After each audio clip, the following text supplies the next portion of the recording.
Hello everyone, in this video I'm going to show a step-by-step tutorial on how to opt out of sharing data on Rakuten account. So first we're going to open the Rakuten app.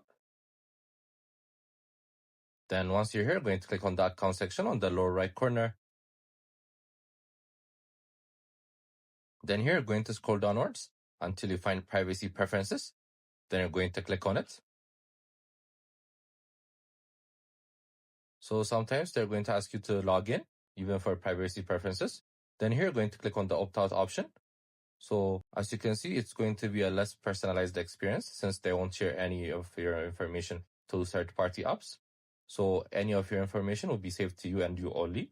It's a good option, but your experience won't be personalized. So that's the bad side of it. But that's how you do it. They won't share any of your data. Make sure to also check our other videos as we've been posting daily. I hope you guys like this video. Subscribe for more, like for more, share for more. I hope to see you again. Goodbye.